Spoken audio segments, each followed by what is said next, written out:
l'entrée en salle du ministre de la Communication et des Médias chargé des relations avec le Parlement.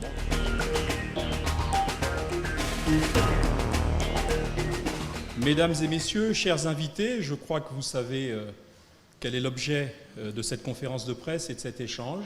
Le président de la République a fait il y a quelques jours une annonce qui aujourd'hui fait l'objet de toute l'actualité nationale. Et il s'agit pour nous aujourd'hui d'échanger ensemble sur cette actualité importante qui a fait l'objet du message à la nation du président Denis Sassou Nguesso.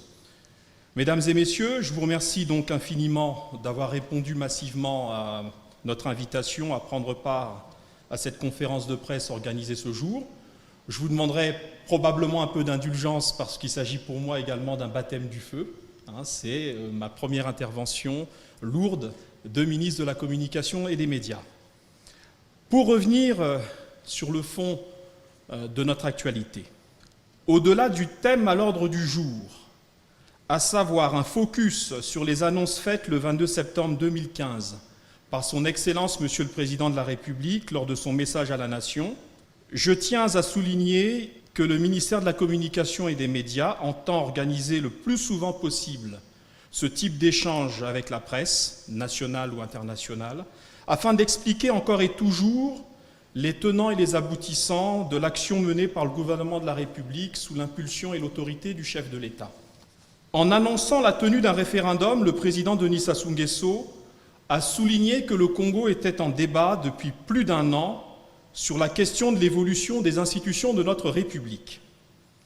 Il convient de relever qu'en faisant cette annonce, le président de la République est resté dans la continuité des propos qu'il avait tenus lors de son message de vœux pour l'année 2015, prononcé le 31 décembre dernier.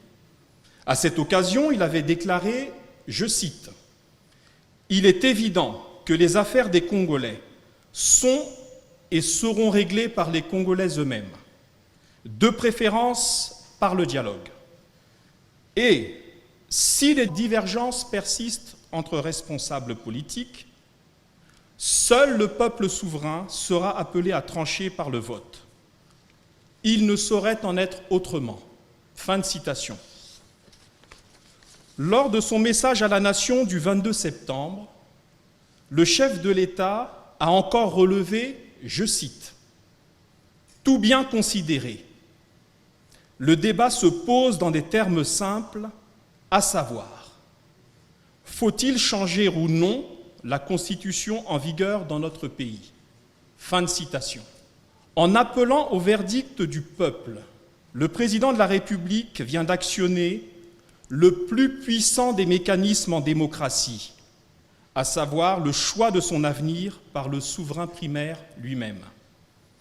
Il ne pouvait manifestement pas en être autrement, tant les débats sur l'évolution ou non de nos institutions, toujours intenses, le plus souvent de qualité, parfois passionnés ou même outranciers, traversaient la société congolaise dans ses profondeurs.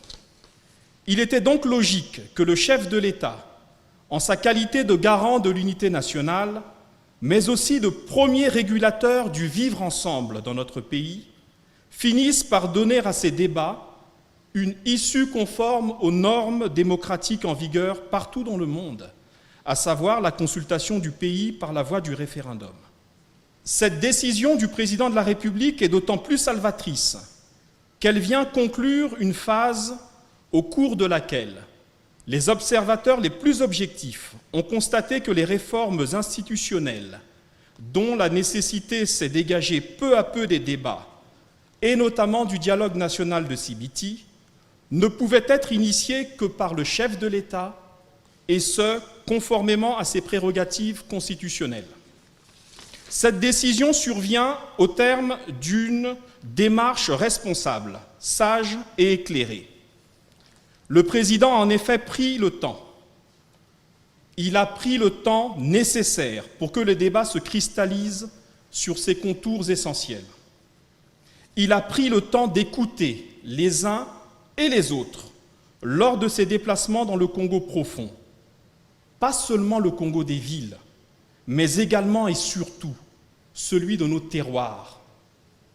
il a pris le soin de recevoir et d'écouter, fait sans précédent pour un chef d'État congolais depuis l'indépendance, les Congolaises et les Congolais dans leur diversité, depuis la classe politique jusqu'aux confessions religieuses, en passant par les représentants de la société civile. Le président de la République a ensuite, parce que telle était la volonté qui se dégageait des concertations qu'il avait initiées en mai 2015, y compris de la part de ceux de ses interlocuteurs, pourtant opposés à toute évolution institutionnelle, convier les forces vives du pays à un dialogue national qui s'est tenu à Sibiti dans le département de la Lékoumou, et ce, du 13 au 19 juillet 2015. Je relève donc ici le fait que la méthode, le rythme et l'ampleur des consultations effectuées par le président Denis Sassou Nguesso démentent de manière éclatante les affirmations de ceux qui, notamment au sein de l'opposition radicale, parlent depuis l'annonce du 22 septembre de passage en force. Pour illustration de sa démarche rigoureuse, conforme à nos textes, et dans le souci de donner une traduction institutionnelle à ce processus de consultation à grande échelle du Congo profond, le chef de l'État a décidé de saisir la Cour suprême en sa qualité de conseil juridique habituel du gouvernement, et ce, sur le fondement de la loi numéro 025-82 du 20 août 1992. Il a demandé à la Cour son avis sur la possibilité de consulter le peuple par référendum, et ce, conformément aux dispositions de l'article 110, alinéa 3 de la Constitution du 20 janvier 2002. Par avis motivé, daté du 16 septembre 2015, la Cour suprême a indiqué que le président de la République est en droit, je cite, de consulter le peuple par voie de référendum sur l'évolution des institutions de la République. Fin de citation.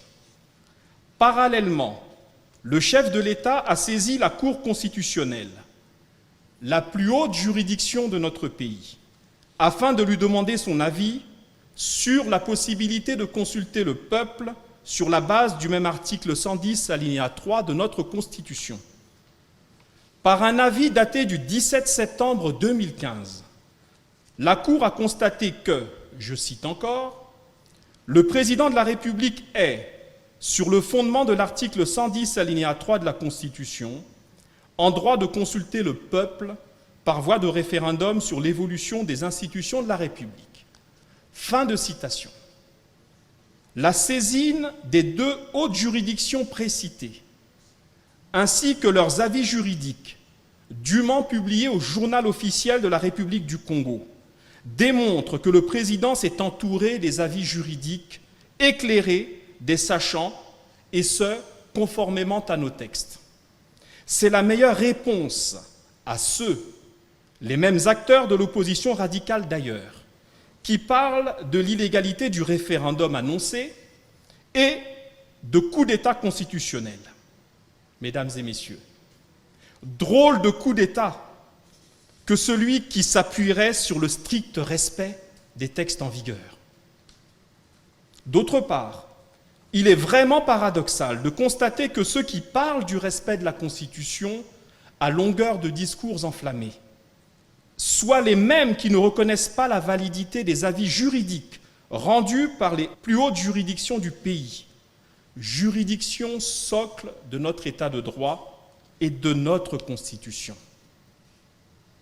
Mesdames et messieurs, pour en venir au fond des choses, je rappelle que le président de la République a indiqué que le projet de loi référendaire allait porter sur les points suivants: les principes fondamentaux de la République, les droits et devoirs des citoyens, la fixation des nouvelles formes d'organisation et les nouvelles règles de fonctionnement de l'État.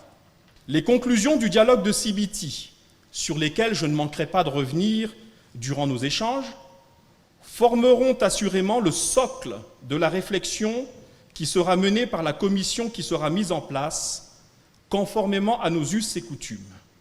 Cette commission aura pour objectif de proposer au gouvernement un avant-projet de texte Il appartiendra alors au gouvernement d'adopter le projet de loi référendaire et de déterminer